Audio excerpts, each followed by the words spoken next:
Holly Nelson is the founder of the Connection Couch, a platform dedicated to creating safe and supportive spaces for couples and individuals to explore intimacy, sexuality, and emotional connection. As a licensed professional counsellor with a Master of Science in Clinical Mental Health Counselling, Holly has been providing mental health care for the past 5 years. During the first year of her career, Holly discovered her ultimate passion is helping people create thriving, vibrant connections to their sexuality and within their romantic relationships. Sex positive, queer and kink-affirming therapist, celebrating and welcome diversity and erotic expression, sexual lifestyle, gender and neurodivergence into her office. Holly is a dedicated professional, EMDR certified, and has completed advanced EFT trainings. Holly has also taken her sex therapy skills to the next level by pursuing a certification through ASECT. Gosh, there's a lot there. Thank you again for joining us. There are, yeah. I sort of forget people don't know what they are, but they're all good acronyms to people that are listening. But I did want to start, if it's okay, by just taking you back a little bit from where you are today to your teenage years, your formative years. Do you think the person you were then would recognize who you are today? And is there a link between the two? Yes, I think so. Obviously, my younger teenage self got me to where I am today. I think I was rebellious for the culture that I grew up in. I was raised LDS, or Mormon is probably more commonly known. And so there's a lot of boxes that you have to check, and it can be very oppressive. For women, queer people. And so breaking free of those, it caused a lot of drama with, my parents and in my personal life. And so I would say that same fire, that same determination is just channeled in a different, probably more healthy, impactful way than it was during my teenage years. Were you fairly confident and comfortable in your body and in your desire when you were relatively young, or is that something that came in later on? No, absolutely not. Yeah, I had lots of insecurities. And I think, just because of the culture that I was raised in, I really didn't know anything about my body or my sexuality at the time. All I knew is what was, taught to me through church, that it's for having babies, and kind of, through the media, just tailored to, this patriarchal, like, male's perspective of what sexuality and intimacy is. And what was it that led you to, I guess, try and figure it out for yourself, trying to look for different resources to try and explore what the church and family and school wasn't telling you? What was it that inspired you to do that? Yeah, I think I just carried a lot of shame, and not even really knowing how to put that into words or language at the time, but I just didn't like how that culture, that environment made me feel. So, it started off as, rebelling as teenagers do, lots of drinking, partying, but then later, I was able to connect dots of, oh, this is why I don't like it from, eh, I guess, a more, what's the word I'm looking for? Just human rights standpoint. Yeah. And we were talking a bit before we hit record about people that have shame or still feel there's a stigma and taboo around talking about intimacy, pleasure, and those sort of things. And it's kind of, I think money and sex are the two things we don't like talking about, both of which are pretty important. And why don't we talk about pleasure? Why do people find it hard to have that conversation, do you think? Yeah, I think because there's a lot of shame around it, and when people aren't taught how to talk about it and taught that it's taboo or bad, Yeah. then we can't expect them to be very good at it or even know where to, begin asking those questions without fear of judgment or, getting it wrong. And ultimately, I think learning requires that we open ourselves up to getting it wrong, but then there's, all this shame and other things that are barriers. Mm. And when you started doing the mental health counselling and study for the qualifications and started doing the work in the Hmm. field, did what was it that sort of led you towards this area? Because a lot of therapists, I mean, obviously, a lot of therapists are very good and talk about lots of things that are very important, but there is still the sort of sex and intimacy therapist or a sort of sexual trauma therapist or somebody in this space is still relatively unusual. So, what was it that Yeah, pulled you to yeah. this side of things? Yeah, I think in like my master's program, I didn't even know that this was an option, and Mm. I just kind of lucked into the clinic that I ended up in for my internship and associate level hours. And she was going through her ASEX certification, my supervisor, Mhm. and so she was amazing. She taught me everything I knew about sex and bodies, and her personality is just so fun, and she made talking and learning about those things just fun, and I didn't realize that work could be that enjoyable. It's quite unusual, isn't it? Very few people get to do the work that they love, and I think it really shows when Agreed. I think something like you do the work you do. I feel it's almost it's as much a calling as a career. So I don't Yeah. think you can I don't think you Hmm. just decide to do it, and because it obviously comes with a lot of responsibility. You hear at times, I'm sure, things that are very traumatic and very difficult, and Yes, yeah, it must be something that you really felt compelled to do. absolutely. Yes, and yeah, it's just fun and extremely fulfilling. Hmm. And what was it also after the training, after the learning, and what was it that inspired you to create the Connection Couch? What was it that pulled it all together? I think independence, just Nice. wanting to be able to do my own thing, Hmm. see the clients that I really feel like I am able to help the best, and in doing so I'm able to show up for those clients better, Mm. because it's what I love and what I'm passionate about, and that transfers through. Mm. Is such a thing as I think I know the answer before I even say it, but is there such a thing as a typical client or a typical set of challenges people come to you with? Or is everything Hmm. so unique? I mean, I think typical in the sense that most of the people that I work with have some sort of either shame, trauma, or anxiety, which can all intersect and overlap, that Yeah. they come to me to work through. Mm. And how do you start with people? How do you meet them where they are when they have the conversation? Yeah. I think the first step is making them feel safe and comfortable, and then anything that they can, anything that they want to talk about is on their terms when they're ready. If they just want to shoot the shit for the first little bit until they get comfortable with me, it's all about, my job is to take the pressure off. Because I think a lot of times some of the things that they're saying to you, they might not have said out loud before. So some of the Right, things that right, they want to sort yes. of talk about, it's yeah, it's a big thing, and I think a lot of people perhaps hide some of the trauma or difficulties or shame that they've had away, and then when they bring it out, it's yeah, it's hard to what do you think they expect? Is it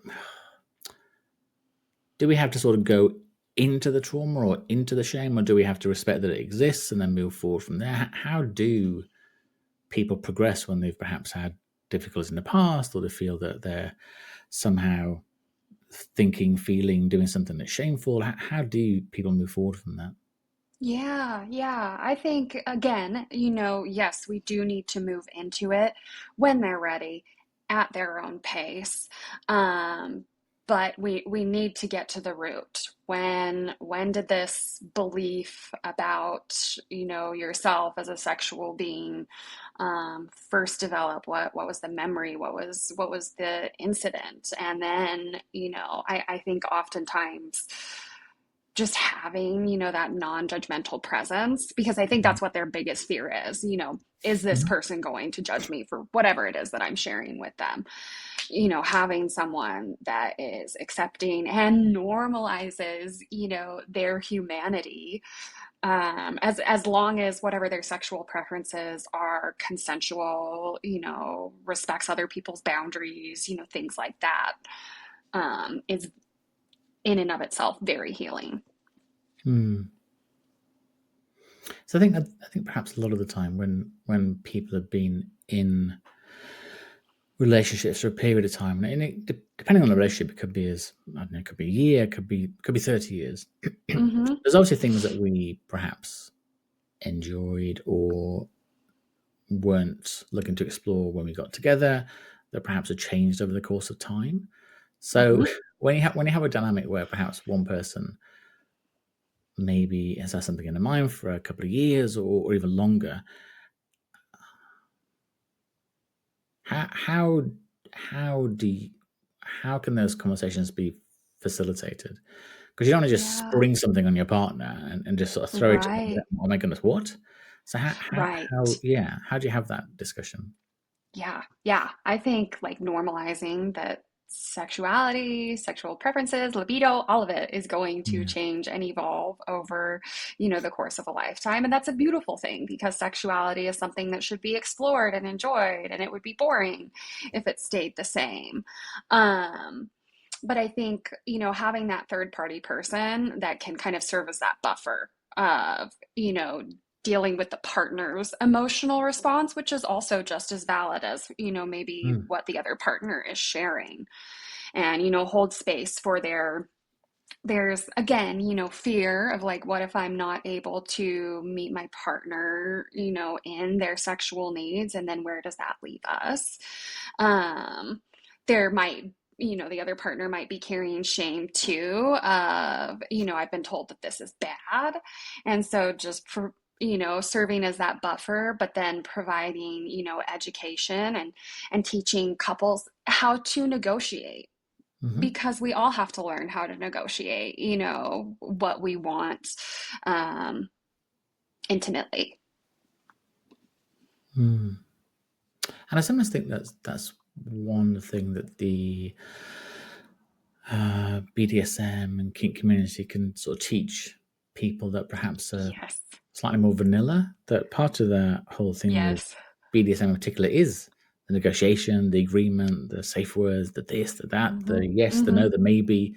Whereas in a sort of, I don't know, sort of heteronormative sex relationship, Yeah. we pretty much have a mental checklist like bit of kissing, touch your breast, maybe go down on have you had Uh-huh. Uh-huh. sex? We've had sex, and Yes. Yes. whereas in and you said the word right at the very beginning, which I really loved, was pleasure. I think if we could somehow take the word sex out of the equation and place it with the word pleasure, it would be far more meaningful. Because I'm in my mid-50s now, so my erections aren't always as hard as they used to be. Might find it hard. Yeah. Yeah. Might be difficult to get it up. Might be difficult to stay hard for longer. Right. But and my wife might be going through perimenopause or menopause or whatever. So Mm-hmm. the sex we're having when we're 20, it is going to be different. But that doesn't mean we can't hold each other, kiss each other, mutual masturbation, or sex, whatever. Yeah. Yeah. All these things are incredibly pleasurable, and sometimes that whole fixation that perhaps society's created around ejaculation and orgasm, that's the aim. If you don't Mm-hmm. achieve orgasm, Mm-hmm. then it's been a failed experience. And I just think there's, gosh, I'm no idea what the question is now, but it just feels that we can learn so much from, as the same BDSM, where they talk about things far more. We just don't talk about things. We just carry on as we've always done, I suppose, which feels Right. like a Again, mistake. and that goes back to nobody's taught us how to talk about it. How are No, we supposed to know definitely. how to hold space for our partner when they tell us about a fantasy, and then communicate our comfortability and see if we can find some sort of compromise Yeah. within that? Because that's the thing, isn't it? Sometimes when we have a fantasy, the whole thing about fantasies is something that we fantasize and imagine and think about. It's not necessarily saying we want to experience that particular fantasy itself. We might Yes. fantasize about sleeping with somebody else. But actually, what might be even more enjoyable is role playing with our partner and meeting them at a hotel and not knowing them. And that Yes. delivers the same thing almost in a way, but it's, I think sometimes that's the issue we have, is that we have this fantasy. Oh my goodness, do you Yes. fantasize about, what, am I not good enough for you? And it's no, no, and it's almost how, like you said, how do you break it down? So what is it you're actually looking for? It's not to bring somebody else into the marriage. It's not to go and pick up strange people. It's, yeah, what is it to do? And I think that's an It's, important yeah, difference. I think with that one, it's probably they're probably looking for like excitement, Yeah, novelty, and you can totally create that within your relationship because you're absolutely right. Like the fantasy of, having an affair is very different than the reality of actually doing it. And, many people they don't want all that stress. They don't want to live a double life. They're just looking for the excitement, the adventure. yeah, yeah. An ex-colleague of mine, so he had an affair and would always Mm-hmm. come into work Mm-hmm. and sort of talk about it, and sort of say, "Oh my gosh, it was amazing. We went to this hotel and we met in the bar and we did this, and then we went away for the weekend to Paris. It was so wonderful. Oh my gosh, why is my normal married life not like that?" You think, well, because literally you go into a wonderful hotel, having wonderful food. There's no kids, there's no washing, there's no shopping, there's no Yes. life, there's no crap around. No, You can do all of that right. within your marriage, and it's and that didn't end well, as you can imagine. But it's kind of weird, isn't it, where we sort of think, wow, I wonder why this is so perfect, this affair I'm having, because you're taking away all the things that make life complicated and messy. And yeah, who Yep. wants to think about sex when you've had, worried about the children, you're just doing the washing, you put the dishes away, and then, my Stress, goodness, you got the kids in the bills. bedroom next door, and Mm-hmm. yeah, your bills to pay and stuff. It's going to be different, but I guess it's trying to sort of carve out time to remember what brought you together in the first place, I suppose. Yeah, yeah. I think, are you familiar with Esther Perel? No, but I think Okay, so she's big in the therapy world and mhm. sex and couples. I can't remember where she's from. She's from Europe, Okay. but she talks about like in long-term relationships, human beings kind of want two things. We want safety, comfort, security, but also want adventure, excitement, novelty. Yeah. And when we get into a long-term relationship, we kind of give up, the adventure, the excitement, and the novelty for more of safety, comfort, and security. So it's, a paradox that if you're in a long-term monogamous relationship, that you kind of have to learn how to balance and meet both of those needs. How important do you think it is to love yourself, really love yourself, before you can expect or almost explain what that feels like to somebody else? Oh, uh, so, so important. Okay. Yeah. I don't think, we can't give to others what we haven't gone in depth with within ourselves. When did you first, when would you first say that you first love yourself? That's a good question. I got sent away in my teenage years, and I was sent to a program. It was a wilderness program, and I know there's like horror stories about some out there, but the one I went to was actually a phenomenal program. It, really gave me the foundation, and I attribute part of that to being where I am today. And so I think it was through that program, just spending time in nature, that I was able to like really, love myself, flaws and all. And did that help you recognize or determine what you were looking for in somebody else, and what a relationship looked like for you? Yes. But I think, at the time, still being very young, there Yeah, was yeah. still lots of, experiences that I needed to learn and have to figure out, what does a healthy relationship look like?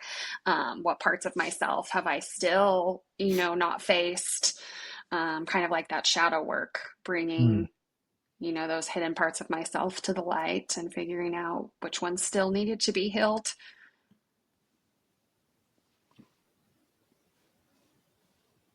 And are there still moments in your own life where you feel uncertain about things, or are you pretty much, fixed Hmm. is the wrong word, are you pretty much, you know where you are and what you're looking for and Yeah, together? yeah.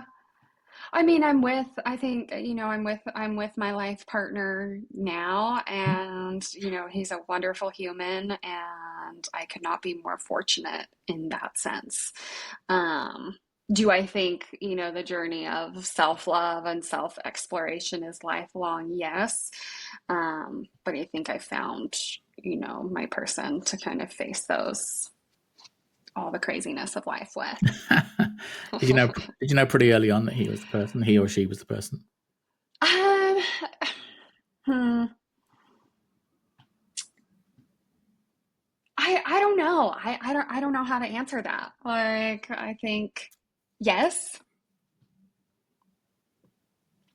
but I think it's become even more clear, the different thing, the hard, like, I guess the challenges that we face together, that, he's more my person now than he was then, and he still was my person then. Do you think are there daily practices, things that people can do that help cultivate intimacy with themselves and with others? Are there things that we could or Ah, should be doing daily? yes, yes. I mean, I think, taking time for yourself, doing things that you enjoy, that you love, are wonderful forms of self-love and self-care. Mhm. I think also, taking time for sensuality.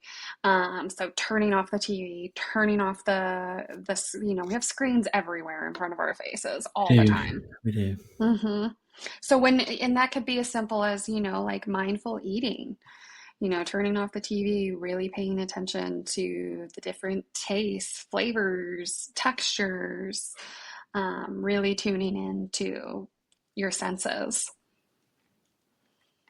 It's funny you say that because I always think that food and wonderful food and drink is probably the closest analogy that there is to wonderful sex and intimacy. And hmm you sort of hope that you wouldn't be on your smartphone while you're having sex or watching TV or whatever. Maybe depending what's on TV. But Right. with eating though, so you just see it everywhere, whether it be in a restaurant or at home or at friends' houses, whatever. That people just hmm I'm sure you could ask them half an hour later. So, what was the food like? What did you eat? I'm sure half people wouldn't be able to tell you what they ate. And but Right. there's just something. And the other day, it's probably it's the right time of year here for peaches and nectarines. Oh, And delicious. My favorite. I had a peach, and I had to eat it over the sink this morning because it was so juicy. And I'm like, Oh, goodness, it's going I'm to so sound really, envious. it's going to sound weird. It But almost felt like quite a sexual experience. It was so juicy and yes. fresh, and the scent of it, Yes. and the smell, and the juice was running everywhere. And it was just, I thought I could have probably eaten this in front of the television or just not even thought about it, but actually just allowing ourselves to luxuriate in that peach hmm for a minute or two was really, really, yeah, it was very different. And it did feel quite erotic in a way. Absolutely. That's what an erotic experience is. It's Hmm. tapping in, dropping into your body, tuning in to your senses. And I think that's why people struggle with sex, because again, it's been, something that has to be so performative, and they're constantly worrying, like, what is my partner thinking? Or, again, about the orgasm or the outcome.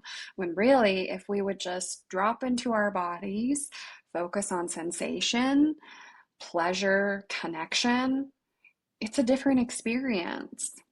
Yeah, yeah. I'm sure a lot of people listening now, if they thought about what was their favorite sensual or the most memorable sensual sexual experience, I'm sure a lot of the times it wasn't actually penetration or orgasm. It was just something else, really. Probably. Yeah. For me, I'm sure it was, but it was. But I just, yeah, I just, like I say, we from society, from in particular, from our easy access to porn that we see, and I think if you're relatively young, and I think the average age that boys in particular access porn now is 11 or 12, which is pretty young to know what's going on, So really. young. You're watching Mm-hmm. this normally you're watching a 3 or 4 minute clip, and Right. all the women that you see are hairless below their neck. Everybody, all the men have large penises. They stay hard for a long Mm-hmm. time. They ejaculate a huge amount, and everybody seems to like multiple partners or whatever. And you watch that and you think, oh, is that what I'm supposed to be doing? And it's hard. And I think certainly when I was younger, porn was a long time ago. Porn was a magazine at best, and that was, oh my Mm-hmm. goodness, Mm-hmm. there's a naked woman in here. Oh my goodness, it was so amazing. Whereas now, oh my goodness, I think Pornhub alone gets 4 billion hits a month, Yeah. and they're not all accidental. Some of those are people looking for it. So Right. Right. do you find couples coming to you that where porn becomes a problem, or people feel almost that they are failing because they're not Yes. having porn-like sex? Yes, Okay. absolutely. And I wouldn't even argue that porn is inherently the problem. Yeah. I would argue that we're not talking, at least in the US, there's no standardized, comprehensive sex education. Yes. And then people are going, teens are going to porn, and it's getting younger and younger because it's so readily accessible and Mhm. easy to access. And that's where they're getting their information about sex. And yes, it is going to be this performative, kind of, misogynistic, sexist view of what a sexual experience is. But porn was created for adult entertainment, and it's for fantasy and arousal purposes only. It was never meant to be educational. It's funny you say that, 'cause I've talked to sort of porn actors, actresses, and directors, and they said exactly Mm-hmm, the same thing. mm-hmm. So look, and I don't have an issue with porn in terms of for entertainment purposes, for adults. Morality. Yeah. Mm-hmm. Yeah, from a moral standpoint, if people want to do that, absolutely fine. But it's for in their words, it literally is they would hate to think it was used for education and not for entertainment. And Yes. I heard a couple of amazing female directors that direct feminist porn or holistic Yes. porn, or it's a Yes. much more. The stories are much better, and it's Mm-hmm, much mm-hmm. more what's going to turn on a woman, and it's still hardcore porn. I mean, it's not sort of softcore, soft lighting, and everything, but it's got a proper story. There's talk about Yes. consent. There's talk about what does a woman enjoy, all those things, and it is a very different experience than the almost the fast food version of porn that you get in Pornhub, which is Yeah. just a Yeah. clip to try and get yourself off really quickly. And it's Yep. so there is, if you look for it, there is some really good porn out there, some very erotic, sensual Yes, I material, but agree. I'm a couples big or fan whatever. of, yeah, I'm a big fan of feminist porn. Yeah, I It's, talked to, I think, Inka Winters, and she was fabulous, a porn director, and she some really high budget films. Then yeah, they're yeah. not porn films; they're films that happen to have sex in them, and Mm-hmm. really enjoyable. And as a couple watching it, it's great. It's entertainment. It's like watching any other film, really. But yeah, some of the other stuff, if you watch the, I don't know, Brazzers or some other sort of quick porn that's on his websites, it's not. Mm-hmm. Yeah, it's not what intimacy is about, really. It really Right. isn't. No, not at all. It doesn't account for having, sex or intimacy with a real person. It No, doesn't no. help you know what to do if there's pain or, Yeah, consent, all of those things. yeah. Mm-hmm. Do you find that people still come to you thinking they've got a kink or desire that nobody else has ever had? Yes, yes. And some of And them, do they? Have you ever had one of them? I've never, ever heard that before. no, no. Even like I had years ago, like ABDL, adult baby diaper lover. Yeah, That's still a very common fetish or kink out there. yeah. So Yeah, no, I've yet to hear one that isn't common. Maybe, well, it's not mainstream, but Yeah, yeah. still common. Hmm. I mean, this is you think of this, what, 8 billion people on the planet. The possibility that somebody else isn't into sex wearing gloves, scarf, and a beret. There's somebody else that likes that, Right, or somebody else that right. like, or whatever the things are. There's always going to be somebody else that likes that. But I guess again, because it's not necessarily talked about, we think, oh my gosh, how am I going to possibly mention this to my partner? Yeah, That's very absolutely. strange. And again, if there is, a history of maybe like a religious upbringing, Yeah. there's just so much more shame and it is more taboo to talk about it and bring it up with your partner. Do you find it very different when you're working with individuals versus couples? Is it a very different approach you take? Yes, Okay. absolutely. Yeah, I'll typically use very different like therapy modalities. And just with two people in the room, it's gonna be a little bit more exciting Mm. because, you're trying to make each person feel heard and understood, and also working with the two of their, relationship dynamics that sometimes can be a little bit, maybe fiery is a good word for it. So, Yeah, I always imagine that if a couple comes to see a therapist, that there's generally one that's slightly more keen than the other. I never yeah. imagine people sort of I never imagine, sitting with a partner and just opposite ends of the couch thinking, we should go and see, yes, we should go and see a therapist. Why don't we do that? One of them Right. cajoled or persuaded, and it's, yeah. And do you Well, find I it, think that yes, that is a common experience, but I think it's also becoming even more common that, especially with sex therapy, that both partners want to be there. Because by the time a couple's ready to do sex therapy, oftentimes they've worked through like maybe some of the other issues like yeah. communication, that sort of thing. And then they both really want, that thriving sex life together. So that's one of the perks of doing couples sex therapy is they're a little bit easier to work with by the time they get to me. Hmm. What's the biggest change you've seen in a couple? So when they've come through the door, the sex life is waning, or they're not on the same page at all, and then eventually when they sort of graduate from what you're working with them, what's the biggest change that you've seen?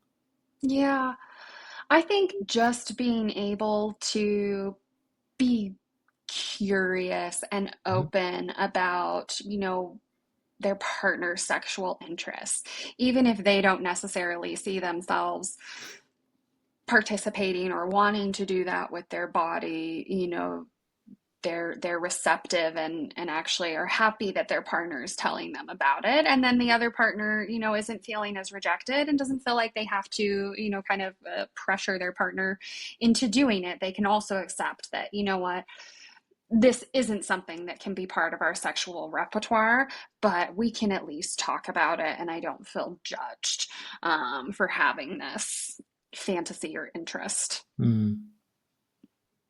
Do you find that ethical non-monogamy and polyamory comes up more often? It and I don't know whether it's just the media sort of caught onto it the last couple of years, but it just seemed to be I don't know, almost the dish of the day. It's like, well, it's ethical Yeah. non-monogamy, and I always think it's unless you've got a strong foundation. I think Hmm. I can't imagine how that can suddenly fix everything. So even in a bad relationship, I know what, let's go and date other people. Do you have that Yeah. conversation with people? Yes. Okay. Yes. Absolutely. Because you're 100% right.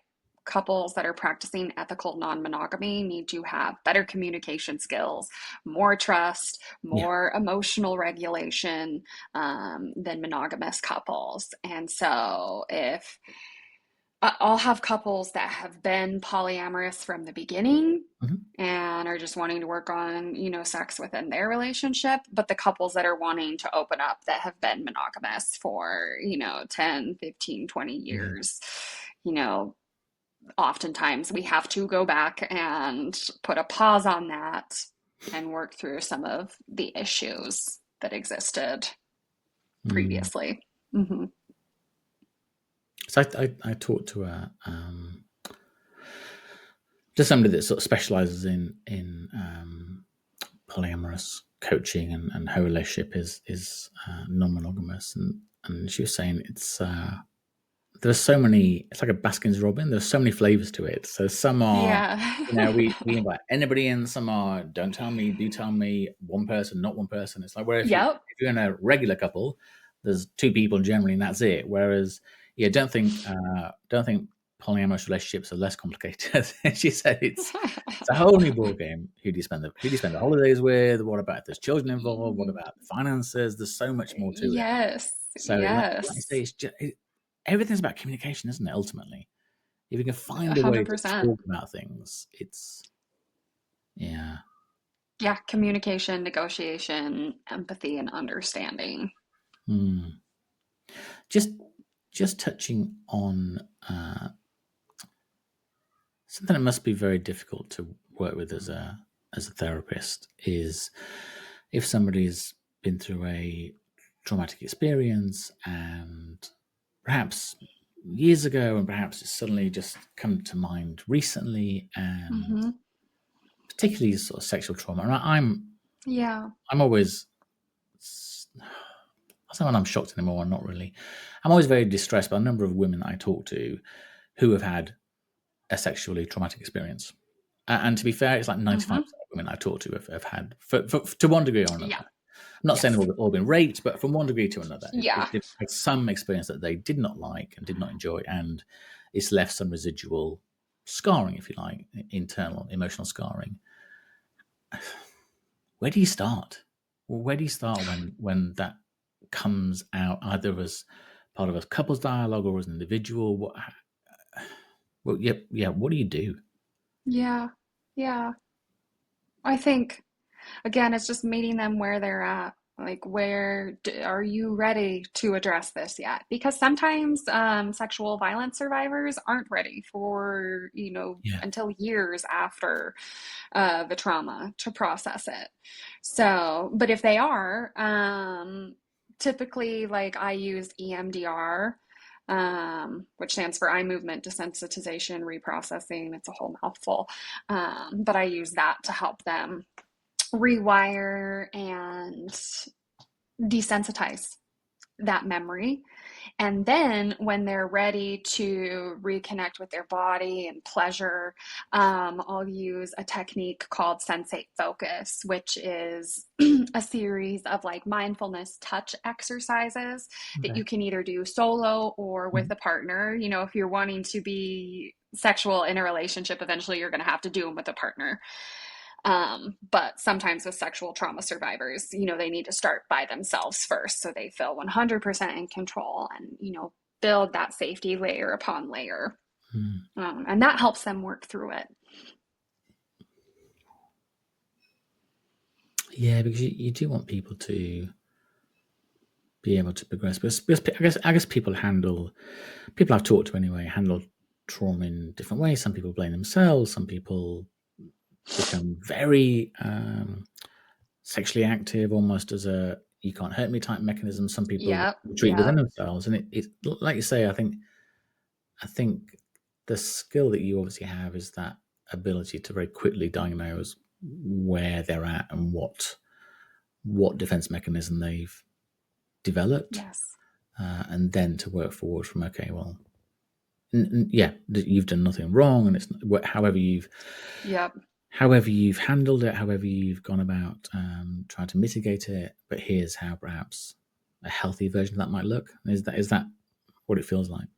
Yeah, absolutely. Sometimes, especially with sexual violence survivors, it's just helping them understand like all the myths that Yeah. exist around, sexual violence because there's so much victim shaming and blaming. And it's oftentimes not even the initial trauma, the assault that's the most traumatic. It's the aftermath of, telling people, trying to make a police report Yeah. and just being told, well, so many things. Like, are you sure that really happened? Why didn't you say no? What were you wearing? All of those icky things. It's horrible, isn't it? Yeah, it's And so it's often, awful. and from the limited experience I've had talking to people, it's often from people that they that they know and are close to. Yeah. Like say the whole, Yeah. what were you wearing? Why did you drink so much? Why did you go back to his room? Why? What did you think was going to happen? Yes. All of those things. Yes. That, Uh-huh. yeah. I mean, in the UK, it was only, I think, 40 years ago. There was no such thing as rape within marriage.